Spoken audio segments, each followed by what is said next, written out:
hoje falando, nesse primeiro bloco, com o Vinícius Santos, que é mentor de carreiras, sobre empregabilidade na nova economia. Tudo bem, Vinícius? Boa tarde. Olá, Jaque, boa tarde. Obrigado pela oportunidade. Aqui, viu? Prazer é todo meu. Vinícius, vamos entender, a gente já tem visto, quando a gente pensa em mundo, quando a gente pensa em outros países mais desenvolvidos, a gente viu algumas movimentações, independente de pandemia, nos últimos anos. Então, a gente viu coworking, a gente viu esse negócio de home office já começar a crescer. É claro que a pandemia agilizou isso, que talvez no Brasil fosse demorar alguns anos, agilizou. A gente vê muitas pessoas não querendo voltar, muitas empresas preferindo o híbrido, um pouco em casa, um pouco na empresa. Isso já é um reflexo das mudanças que a gente tem agora? Sem sombra de dúvidas. E como você bem colocou, tudo isto não é novo. Nós estamos experimentando isto como uma certa novidade. A pandemia simplesmente funcionou como um catalisador, como um acelerador desse processo de transformação. Então, tudo isso já acontecia ao nosso redor, a gente só não estava prestando atenção.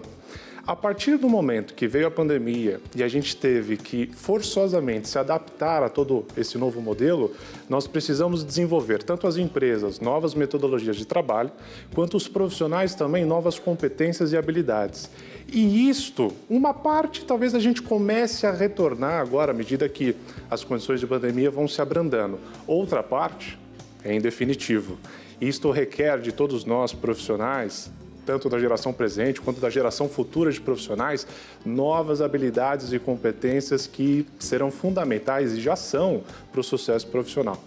E olha, cada um de nós dentro da sua carreira, Vinícius, eu vou te falar de uma particularidade. Eu gosto, sim, de ficar em casa, acho o home office legal, mas eu sou do contato, eu sou das pessoas. Se a minha profissão não fosse, no mínimo, híbrida, eu talvez não rendesse tão bem. E daí eu quero falar das particularidades. Tem gente que está rendendo muito melhor no home office. Sim. Tem gente que está desesperado para voltar a ter contato com gente. Isso também, de alguma maneira, a gente vai ter que se adaptar nesse futuro que já começou?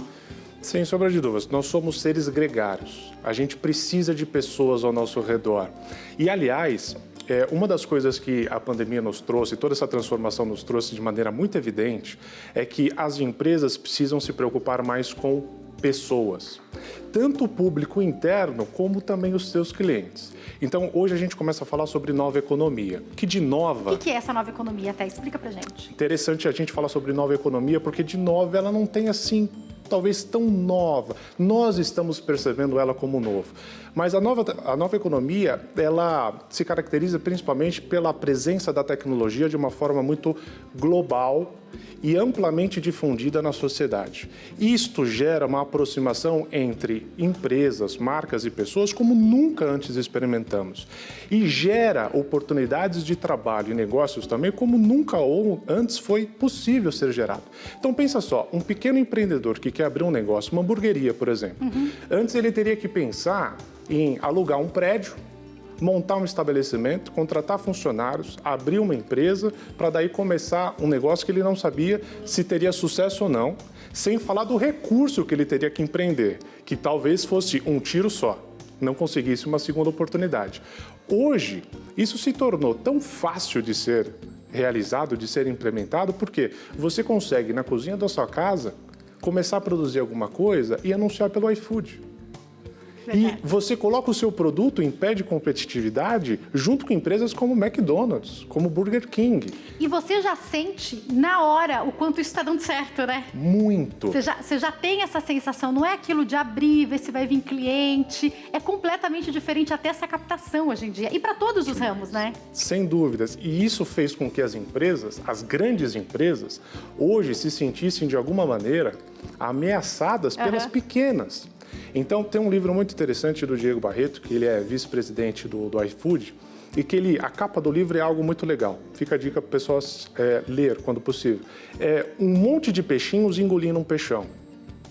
Qual que é esta mudança que está acontecendo? O empreendedorismo no Brasil ele está crescendo a passos muito largos. E isto, inclusive, impulsionado pelo próprio desemprego, fez com que as pessoas tentassem iniciar os seus próprios negócios.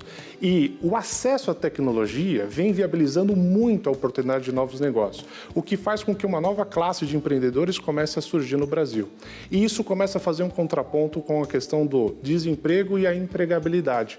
tanto as novas empresas, como você disse, a questão do home office, estão tendo que se adaptar, e os profissionais também, quanto elas também estão precisando olhar para o público externo para entender melhor as dores, as necessidades e fazer com que tudo isso, de alguma forma, se converta e haja uma sinergia positiva. Que aí, Vinícius, eu acredito que o pequeno empreendedor, aquele que ficou desempregado, a dona de casa, a gente tem muitos artesãos aqui que vendiam um artesanato ou outro por hobby, o marido ficou desempregado, eles começaram a ver que isso podia dar certo. Talvez pela proximidade, por serem clientes, por verem como clientes, talvez tenham tido mais sensibilidade nisso do que as grandes empresas, não é verdade? Você falou uma palavra fantástica, Jaque, sensibilidade. Existe uma diferença entre inteligência e consciência. Então, nós tínhamos medo que a inteligência artificial substituiria boa parte dos empregos. E vai, mas não todos. À medida que a tecnologia cresce e ela, por exemplo, tira o lugar de um cobrador de ônibus e futuramente poderá tirar do próprio motorista de ônibus, ela também gera outras oportunidades de trabalho para as pessoas. Inteligência é possível ser substituído por máquina. Consciência, não. Então, você pode falar de inteligência artificial, mas você não ouve falar de consciência artificial. E qual é a diferença? Uma envolve sentimento. E sentimento você não padroniza, você não tabula, você não quantifica. Portanto, você não consegue colocar isso numa máquina. E, voltando ao ponto que você falou sobre... Eu sinto falta de pessoas. As pessoas também sentem falta de outras pessoas, inclusive nas transações comerciais. Então, nunca o ser humano será substituído por uma máquina 100%. Por quê? Porque a gente precisa do calor e do contato humano, porque nós somos seres gregários. Sabe aquilo, quando você pede uma comida no iFood, você quer falar, poxa, mas eu queria explicar que eu quero sem cebola? Às vezes a gente até escreve ali, mas a gente ficaria...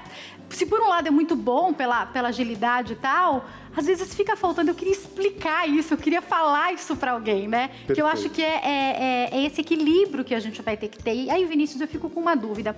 Quando a gente fala sobre empregabilidade, a gente está falando ainda especificamente sobre o CLT, o que engloba a empregabilidade? Explica pra gente. Sem dúvida, o CLT se enquadra bastante nisso, né? Ainda é predominante o trabalhador de carteira assinada aqui no Brasil. Apesar deste movimento de empreendedorismo que vem crescendo, ele ainda é muito pequeno diante do número de funcionários contratados que a gente tem no Brasil. A empregabilidade, ela está associada à nossa aptidão de conseguir um emprego e também de se manter no emprego. Empregabilidade é algo que tem diferentes níveis. Quando a gente começa a nossa carreira, que a gente vai procurar o primeiro emprego, nós saímos batendo na porta das empresas pedindo, me deem uma oportunidade, certo? À medida que a gente vai crescendo como profissionais e vai enrobustecendo o nosso know-how profissional com formações acadêmicas, com experiências, com expertise em determinadas áreas, nós vamos subindo a pirâmide da empregabilidade, até chegar naquela etapa onde as empresas nos procuram e não nós mais procuramos as empresas. Então, a empregabilidade, ela está diretamente ligada assim ao CLT, mas passa também pelo empreendedorismo. Por quê? Não existe lugar melhor para empreender do que quando a gente está trabalhando numa empresa. Porque empreendedorismo pressupõe investimento em novas estratégias de vendas, novas estratégias de produtos e serviços.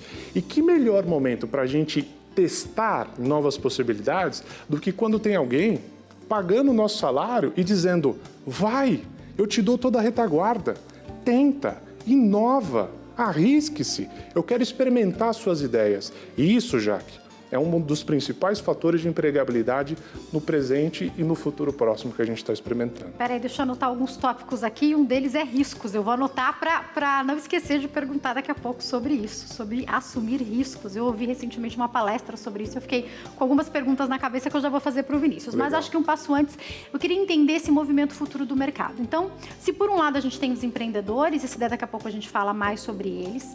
Por outro lado, eu vou colocar aqui junto o CLT, e eu quero falar já sobre esse plano de carreira, mas eu quero trazer também aqui para o nosso bate-papo o PJ. Eu vejo muito isso crescendo. As empresas contratando e as pessoas, eu vejo dois grupos. Eu vejo aquelas que estão começando como PJ e que talvez precisaram aceitar o emprego e que ficam ainda com muito medo, principalmente aquelas que sempre trabalharam como CLT. E eu vejo um outro grupo de pessoas que já aceitou isso há mais tempo, já sentiu um pouco mais o PJ, falando que não troca isso por nada, que é o tal daquela pessoa jurídica, quando você presta serviço, mas você não é contratado como CLT. É mais ou menos isso, né, Vinícius? Sim. Explica para quem está em casa esse movimento que eu vejo o mercado também trazendo. É uma tendência forte, porque quando você pega o Brasil, as leis trabalhistas, elas favorecem, não vou dizer excessivamente, mas muito o funcionário. Significativamente, né? Uhum. Ok? E isto faz com que empreender também seja um desafio. Contratar funcionários para o teu negócio, quando você põe em perspectiva as leis trabalhistas, para um pequeno empreendedor é complicado. E para as grandes empresas também não são diferentes, principalmente em tempos de escassez, em tempos de crise e coisa e tal. Então, o PJ se mostra assim uma alternativa para um emprego mais rápido, para um vínculo menos complexo, menos burocrático, que traz alguns benefícios para o colaborador e benefícios para a empresa. O que você citaria aqui como os principais? Olha, vamos colocar em perspectiva que a agilidade, a praticidade de você também sair de uma empresa para outra, ela se torna muito mais fácil. E quando você tem um know-how estratégico para vender, você se torna atrativo para o mercado. O problema é quando você não tem esse know-how, ou seja, quando você vive a situação de ser um profissional comoditizado. Este é o grande perigo da empregabilidade. Quando a gente se comoditiza, ou seja, como a gente se torna comum, o que a gente faz, tem mais 1000 pessoas que fazem da mesma maneira, por um preço relativamente próximo, isso torna difícil a nossa atratividade para o mercado. Mas quando o que você sabe fazer vale muito, obrigado, eu não quero ficar exclusivo desta empresa, já que eu tenho um grande leque de oportunidades no mercado que eu poderia vender a minha expertise de forma estratégica. Por isso, obrigado, não quero o regime CLT, eu prefiro o CPJ e investir no meu capital, investir na minha empresa. Você vê mais os jovens com esse pensamento? Isso. Ou você tem visto em todas as idades? O jovem cresce bastante isso. Por exemplo, o jovem não quer ter chefe. A própria horário figura... de entrada, horário de saída, Sem né? dúvida. O jovem é outra... A própria figura do chefe, do gestor, do líder, é uma coisa que está se transformando absurdamente nos dias atuais. Antes nós tínhamos o chefe como, aspas, o carrasco. Aquele que perseguia, aquele que fiscalizava, aquele que controlava todo mundo. Hoje a figura do chefe, do gestor, do líder, ele está mais como uma retaguarda. É a equipe na frente e ele atrás. Mas o jovem, ele gosta de viver essa autonomia.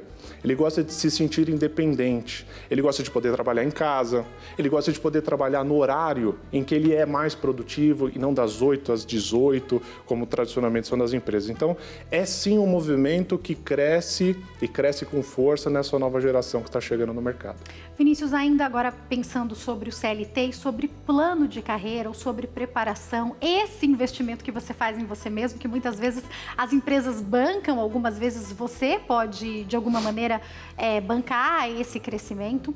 Eu percebo que isso envolve também riscos. Então, eu vejo que algumas pessoas ainda têm um receio. Então, surgiu uma vaga na empresa. Vou dar um exemplo até que eu ouvi recentemente. Então, a pessoa poderia concorrer para subir de cargo na empresa, mas ela pensa, será que eu vou dar conta? E se eu participar desse processo, não passar, o meu chefe vai ficar sabendo que eu não estou tão contente aqui. Crescer, chegar nesse momento em que o mercado te procura, em que o concorrente te chama e seu chefe fala, não, a gente cobre o seu salário, também envolve se arriscar? Muito bem, crescer dói, crescer machuca, né? E crescer envolve riscos. Então, saber quais riscos a gente não pode correr é importante, mas saber quais riscos a gente não pode deixar de correr é tão ou mais importante. Então, a vida inteira envolve riscos. Nascer é um risco. Então, correr risco faz parte. As pessoas que mais alcançam são aquelas que correm mais risco. Agora, a gente não pode se frustrar com o erro. Eu me arrisquei e errei. Olha, erro e fracasso são coisas muito diferentes. Fracasso é quando você desiste de tentar. Erro é quando você tentou uma alternativa e não deu certo, logo você segue adiante. Quando eu tenho medo do que o meu chefe vai achar, o que o meu chefe não vai achar, veja, existe um movimento que está nivelando todo mundo. Não importa o nível hierárquico em que você esteja. Então, puxa, o que o meu chefe vai achar disso? Olha, se o teu chefe achar ruim, você está buscando um movimento de crescimento dentro da empresa, teu chefe precisa ser substituído e não você. Esse gestor, ele vive para quê? Ele vive para fomentar e desenvolver novos capitais intelectuais dentro da empresa. Se não for para isso, obrigado, você não está beneficiando o bem-estar, a saúde corporativa. Por isso, já que tem uma expressão, ela ainda não tem tradução para o português, que se chama accountability. O que é a pessoa ter accountability? Teoricamente, seria a mentalidade de dono. Tudo aquilo que você vai fazer, como você faria se você fosse dono da empresa? Não é o sentimento de posse, de domínio, mas é o carinho, é o zelo, é o capricho. É fazer o melhor que você pode com aquilo que você tem até que venham condições melhores de fazer ainda melhor. Isso envolve riscos. Estar aqui conversando com você ao vivo é um risco. Por isso que um dos fatores mais importantes para o sucesso profissional de hoje é algo que a gente chama de vulnerabilidade. Olha, invista na sua vulnerabilidade. Se eu errar, e daí que eu errei? O acerto, ele só vem em função do erro. Quem acerta muito é porque já errou bastante também. Aliás, se a gente for pegar os grandes executivos, grandes profissionais ou donos de grandes marcas, geralmente até dá certo, eles quebraram, né? É o que acontece com a maioria deles, né? Geralmente sim. Agora, você falou uma outra coisa interessante também, sobre o investimento em si. Isso, fala pra gente. Sobre o autodesenvolvimento. Eu lembro que uma vez eu reclamei para o meu pai, eu estava fazendo 2 pós-graduações ao mesmo tempo. E eu fui lá chorar no colo dele, né? Quem sabe ele se sensibilizava, me dava uma força. Eu falei para ele, meu, tá caro pagar esse negócio, como educação é caro. Ele disse para mim, se você acha que educação é caro, experimenta investir em ignorância. Ou seja, investir na sua carreira custa caro? Custa, mas qual é o retorno que isso traz a médio e longo prazo? É altíssimo. E tem um dado interessante que a Infomoney publicou em janeiro deste ano, que ela trouxe o seguinte: as empresas têm dificuldade de achar mão de obra capacitada no mercado. Tem quase 15% da população ativa desempregada hoje no mercado. Nessa procura por mão de obra capacitada, ao não encontrar, ela tenta desenvolver o seu público interno. Legal, para isso ela investe, ela financia cursos de atualização. A adesão é baixíssima. Por quê? Já dizia, né, o poeta, animal satisfeito dorme. Se você está bem empregado, o teu salário está bonitinho, você se sente confortável, naturalmente você tende a relaxar. É difícil você dispor de investimento próprio, de tempo, recursos, trabalho, para buscar o seu desenvolvimento. Mas com o apoio da empresa, com o subsídio da empresa, você ainda não procura, a falha deixa de ser da circunstância, do contexto que te envolve, passa a ser sua. Então, daqui a alguns anos, se perde o emprego, fala, não tive oportunidade. Esqueceu das oportunidades que a própria empresa te ofereceu, que poderiam ser importantes para você ter continuado nessa empresa ou até para você conseguir migrar para outra, né? Porque o conhecimento fica para você, né? Perfeito. Você começou a pergunta falando sobre plano de carreira. A gente tende a falar assim, essa empresa é ótima porque ela tem um excelente plano de carreira. Veja, plano de carreira é meu. Não é de uma empresa, né? Não é da empresa. Então, qual é o seu plano de carreira? É isso que a gente precisa se perguntar. E, a partir daí, buscar se vestir, não para onde você está, mas para onde você deseja estar. Vinícius, fala pra gente sobre o que você vê quando a gente fala a respeito de futuro. A gente vem num movimento, infelizmente, de muitas pessoas desempregadas, mas a gente ainda lê muito sobre falta de mão de obra qualificada. E aí, eu queria entender esse desequilíbrio que me parece existir, porque quando eu converso com algumas pessoas que têm um bom currículo e que ficaram desempregadas, ficaram mesmo 3, ali num limite de 6 meses, e talvez até puderam escolher para um dia. Eu estou falando de alguns empresários, eu sei que não de todos, de alguns executivos. Mas se a gente olha pessoas desempregadas há 1, 2, 3 anos, será que não vale a pena essa pessoa rever? Olha, sem dúvidas. Para a gente conseguir estabelecer parâmetros para essa questão, vamos pensar assim. O que o mundo produziu de conhecimento do início da civilização até 2003, nos dias de hoje, o mundo dobra a cada 2 dias. Uau! Então, a cada 2 dias, a gente produz um volume de informações e conhecimento equivalente ao início da civilização até 2003. Então, para a gente ficar desatualizado, É como quando nós estamos lá na praia, que a gente fica em pé, em frente ao mar. A cada onda que passa, a gente vai afundando um pouquinho mais. As empresas funcionam 24 horas por 7. Nós trabalhamos o quê? 8 por 5. Então, para que a gente fique desatualizado, basta que a gente continue a trabalhar. A questão do currículo, a questão da empregabilidade, da sua diferenciação para o mercado, pressupõe não só aquilo que você já fez, não só aquilo que você já adquiriu enquanto conhecimento, mas qual é o nível de atualização desse conhecimento. Veja só, as grandes instituições de ensino hoje, elas têm uma demanda muito mais aquecida por cursos de extensão. O que são cursos de extensão? São aqueles cursos rápidos que trazem um conhecimento, uma bagagem de conteúdos de forma mais prática, mais direta e objetiva, do que cursos de MBA, pós-graduação, graduação. Por quê? O conhecimento que eu preciso para o meu sucesso hoje, profissional, eu não posso esperar 2 anos para ter. E ao final de 2 anos ele está defasado. Ele já foi, já passou. Aquele curso que você começou, no final, aquela informação do primeiro semestre talvez não fosse a mesma, né? Então, o Alvin Toffler, que era um futurista americano, ele disse assim: o analfabeto do século XXI será aquele que não aprender a aprender, aprender a desaprender e aprender a reaprender. Ou seja, com um conhecimento se multiplicar numa velocidade tão grande, a gente, para se manter competitivo, precisa mandatoriamente aprender a aprender o tempo todo. Só que é como se nós fôssemos uma caixa d'água. Você não consegue colocar 2.000 litros numa caixa d'água de 1.000 litros. Para isso, é preciso que o que está dentro saia para que o novo entre. E é assim que a gente se mantém atrativo e atual no mercado. Tem que ser renovador, né? Vinícius, uma coisa interessante que eu queria entender sobre esse momento que a gente vive. Experiência versus cursos. A gente sabe que para muitas profissões, a gente aprende o teórico e o teórico é extremamente importante. E na hora que você vai viver, você aprende e descobre coisas que não te foi ensinado na faculdade. Em algumas profissões isso é mais claro ainda. Então, vou falar da minha. Lógico que eu fiz o meu curso de jornalismo long time ago, muitos anos. Mas, quando eu chego para apresentar, o que me foi ensinado sobre a apresentação foi muito raso. Sabe-se o técnico. O que você traz de experiência depois de anos, aí você pensa na sua profissão, é muito grande. É lógico que o curso técnico também é importante, mas como as empresas hoje têm visto cursos, aí eu não estou nem falando propriamente da faculdade, mas a gente pode englobar isso, versus experiência. Perfeito. Sem o curso, talvez a gente não consiga oportunidade. Sem a oportunidade, a gente não tem a experiência. Então, mais uma vez, a empregabilidade ela está correlacionada a em que estágio da pirâmide nós estamos. Se é na base, se é no meio ou se é chegando lá próximo do topo. Veja que o curso, quando a gente fala de curso, tradicionalmente a gente pensa em escola. Hoje, estudar não é só frequentar uma sala de aula, seja ela física ou remota, digital. Hoje, estudar é ouvir diretamente das pessoas que fazem aquilo que a gente deseja fazer, quais são os desafios e oportunidades e as metodologias que elas utilizam.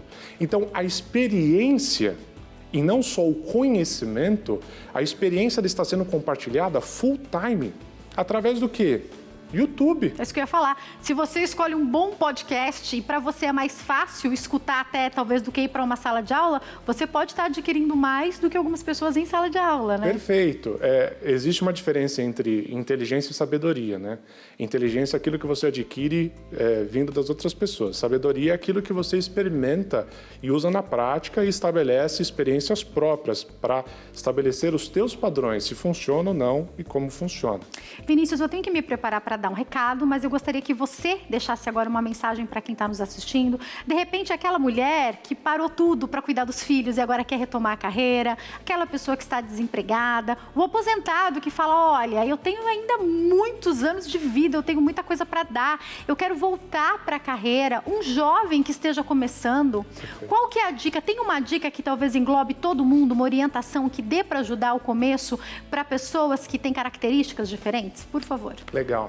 Olha, independente da idade que você tenha, do nível de experiência ou escolaridade, nós precisamos estar preparados para algumas coisas. E entre essas coisas é a mudança. Estar preparado para mudar e se adaptar continuamente é fundamental.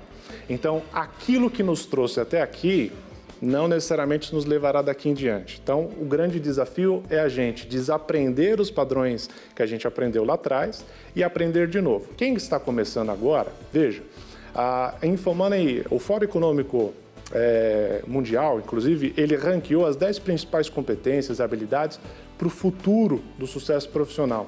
As 10 competências são comportamentais. 10 competências comportamentais e não técnicas. O grande ponto é a gente gostar de gente. A gente precisa aprender a lidar com pessoas. Comece com comunicação. Comece ouvindo bons autores, lendo bons livros e se adequando ao novo modelo atual. Às vezes a gente se preocupa muito com línguas, né? E é importante, sem dúvida, o inglês, o espanhol, o mandarim e tantos outros idiomas. Mas aprender a falar bem o português, a se comunicar de forma assertiva, a se colocar no lugar de outras pessoas, entender a dor, o desejo, a necessidade delas, olha, isso já vai te trazer um diferencial enorme. E volto a dizer, não importa a sua idade, não importa onde você more, essa nova economia trouxe e traz oportunidades para todos. Basta a gente estar atualizado e preparado para saber identificar e aproveitar essas oportunidades. Vinícius, que assunto que a gente ficaria aqui, horas e horas falando. Eu te convido para voltar mais vezes, para poder esclarecer as nossas dúvidas, as dúvidas de quem está em casa. Mas, por enquanto, eu vou deixar os seus contatos, o Instagram, @santos_insights e o telefone 0 operadora 11 98722 0408. Vinícius, muito obrigada e volte mais vezes, viu? Eu que agradeço, Jaque, foi um prazer. Daqui a pouquinho eu estou de volta e a gente vai esclarecer as nossas dúvidas sobre educação socioemocional com Juliana Lima, que é pedagoga e especialista em educação socioemocional. Não sai daí que daqui a pouco eu tô de volta.